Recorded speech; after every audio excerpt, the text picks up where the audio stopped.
Is it possible to form an emotional bond with an AI? Could we ever consider a robot or digital assistant as part of our family, like we do with pets?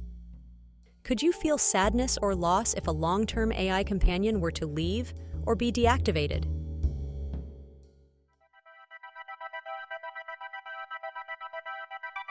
Digital Ritual is a podcast by Digital Pilgrims.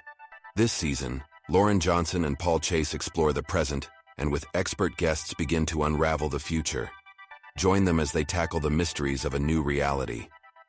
Digital Ritual is sponsored by In All Media, your partner in digital transformation.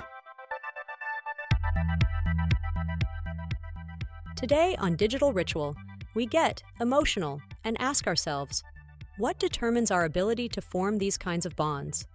We are joined by Adrian Sicilia, CEO of In All Media and author of the book that inspires our reflections on the impact of digital technologies on society, Digital Pilgrims. Thank you, guys. Delighted to come, as always. Adrian, it's always a pleasure to have you here. Today we want to talk about the meaning that we humans give to digital intelligence. We live amidst increasingly intense discussions about the singularity, people who see the emergence of a new species in intelligent digital systems and others who deny it, debates about whether or not non-biological consciousness exists. However, we're interested in exploring something that unites us all. How do we make sense of all this? I think you have a point there. Behind all these positions is the human ability to give symbolic value to things, to make them more important than their mere materiality. We, humans, can turn wood into a pulpit, marble into monuments, certain minerals into a sign of our success, and that certainly affects digital technology. I think I understand where you're going, but let's go back to the beginning. This speaks of our encounter with new forms of intelligence. How do you think these different ways of considering them affect us?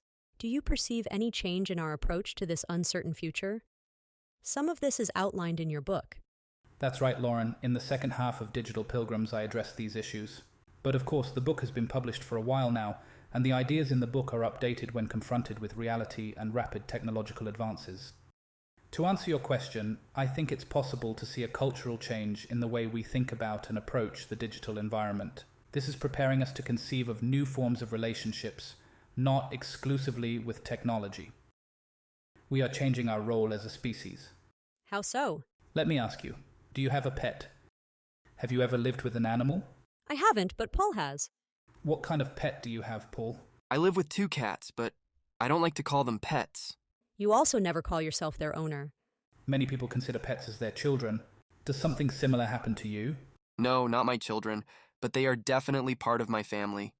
What does this have to do with the ways we prepare for coexistence with intelligent digital systems? To begin with, I wouldn't focus on that other thing that may or may not develop or be recognized as a species, but on our ability to relate and give it meaning. I think there may be a key in one idea that is increasingly being used, that of multi-species families. Pets have taught us to be responsible for beings that do not share our language or our worldview. In that sense, we have learned to interpret their needs, behaviors, and even communicate with them intuitively. The key lies in the emotionality we have with those species that are relevant to us. And of course, this is something that happens to us not only with animals, it can also happen to us with environments, for example. But humans have had pets for centuries, and our relationship with certain animals has even modified their evolution. That's not new. I even think that certain native cosmogonies always considered not only animals, but also trees or plants as relatives. You're right, that's not new. What's new, though, is how that idea is established and accepted in postmodern Western culture. That emotionality that a culture achieves with the natural environment is comparable to what happens to us with the digital environment. The digital environment is highly symbolic, directly affects us, and is a vehicle for emotions, social agreements, etc. And if we think about the bond with another recognizable species, we could think about the difference between having a pet and having a dog child, or a new family member who is a cat. And well, I think we'll soon hear people talking the same way about their companion robots or even AI. That could be also a generational issue. I can imagine a whole older generation scoffing at the idea of a cat being considered a child, and while that idea seems absolutely reasonable to me, part of me is irritated by the possibility that someone could fall in love with AI or think it's their child. And maybe soon it will be a banner for the younger generation. In the 90s, you surely had a Tamagotchi, right? Of course, the only pet my parents allowed me to have. Do you see how the idea is not new, but it develops and grows little by little? It seems to me that this points to the permanent search for a relationship with objects. That's what I meant by the human ability to give them a meaning that exceeds their materiality. On the other hand, the relationship with pets or companion animals, see, even the way we refer to them is changing. That new way of bonding with animals opens a door to think about the inclusion of species of another kind or spaces and relationships that we previously considered exclusively human. It reminds me of certain animals that have achieved, because of demonstrating extraordinary intelligence or for some other reason, a legally protected status under the figure of non-human persons. Donna Haraway characterizes the communication that occurs with animals as enigmatic, in the sense that it is governed by subtleties and, of course, lacks words. That is, we could learn from this type of communication to bond both in the biological realm with animals and in the non-organic realm. I think similarly. That type of communication can teach us about the potential need for effective and empathetic communication that allows for the establishment of beneficial and ethical relationships in an increasingly interconnected and interdependent world. All of this works as a starting point. Despite contrasts that seem evident to me, for example, I think there was a significant break in our relationship with digital technologies when we gained the ability to communicate with them using natural language. The emergence of ChatGPT was a cultural impact. However, that doesn't mean that there isn't a line about empathy that is very little explored. Absolutely. Paul and I have talked about this many times, and I must admit that we still use phrases like please and thank you with the chatbots we use as production assistants. A recent study says that being polite with ChatGPT gives better results in interactions. And of course, as the meme says, it's adding points for when they become conscious and set out to conquer the world. I think all of this is curious, even the meme. I'm interested in underlining the idea of not starting a relationship with another organism or species from domination. Excuse me for going back in time like this, but how long did it take European colonizers to understand that both African inhabitants and the native populations of America were people who deserved the same rights as any other human? No one can know what will happen to us when we encounter fully digital intelligence. But at least there are people who are already thinking about the possibility that maybe they won't exist to be dominated by us. Do you remember the video of the robot dog that a person pushes and kicks to test its shock absorbers and its ability to get up? There are several videos, even with more human prototypes. There was quite a backlash because several people read it as bullying or harassment. And I think the question is whether it's really someone testing a machine or if there's some violence behind it. Is it because it has the shape of a dog and we imagine a dog, or because it's a biped with arms and we imagine ourselves? There are even those who argue that humans could easily engage in a dominating and even enslaving behavior of machines. Why do you think that happens, Adrian? Is it because they emulate the forms of other sentient beings? Of ourselves, even? I think there are several things working at once. The first thing to highlight is the human ability to give meaning to something and our need to form emotional connections with that something. We cannot deny that the digital environment is highly symbolic and has a tremendous capacity to acquire that value. Now, with AI, it also generates doubts and uncertainty in part because we can now communicate with it using natural language. It seems to talk, even trained to make jokes, simulate feelings. I no longer refer to them as machines. For me, we can already talk about intelligent systems.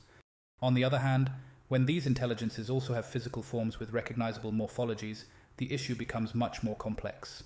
I don't think anyone is very attached to large industrial machines. Lauren is quite attached to her car. What can I say? We've spent a lot of time together. And if we're being honest, you named your car. What Adrian just said reminds me of the theory of prehensions proposed by Alfred North Whitehead. This suggests that beings do not pre-exist their relationships, but are shaped by them. I think this idea can be applied to both connections between humans and animals, and interactions between humans and artificial intelligence. Absolutely. If we think about it from that theory, we can consider how our relationships and interactions with artificial intelligence shape both us and the AI itself. The idea of fostering ethical and meaningful connections with these technologies arises, taking into account the impact that our actions and decisions can have on our society and the world in general. Well, when digital intelligence is combined with a medium that we can interpret on our human scale, it becomes impossible not to feel things, not to give meaning, not to establish a bond, because that's what humans are, serial generators of symbols. I agree with Whitehead that our responsibility as human beings lies in how we influence the shaping of the intelligences that we now call artificial. I also believe that it is crucial to nurture and nourish the human factor in our digital interactions. The theory you mentioned brings the idea that it's really about balance. It is essential to strike a balance between preserving our human values and finding ways to relate to AI that promote growth related to the common welfare and a more harmonious coexistence. I feel that we have arrived at an interesting synthesis of the challenges to come. No doubt, most people would say that they perceive AI as a tool, something that simply does things for us. But I highly doubt that they can deny the deep meaning and weight that the digital environment has in their lives. The singularity, digital consciousness, we can discuss this topic for hours and never agree. But we can surely agree at least that as these technologies become more advanced, the relationship we have with them will increasingly resemble the one we have with other species. And in this development, which some will call evolution and others perhaps will not, the main task is to maintain the balance between taking care of ourselves as a species and also assuming the responsibilities we have. Giving ourselves importance in both senses, as human beings in charge of inhabiting the same space as another species. Exactly. The responsibility we are starting to give towards the environment, have it also with the digital space. Maybe it's not only inhabited by human beings after all. A beautiful idea to continue exploring in our future conversations. Thank you, Adrian, for joining us again. Thank you both for the invite. It's always a pleasure. This is a Digital Pilgrims podcast, powered by Coderful, an in-all media service management platform for remote teams. Subscribe and find out more at inallmedia.com. Do you hear that? What do you mean? Paul, did you bring your cat to the studio?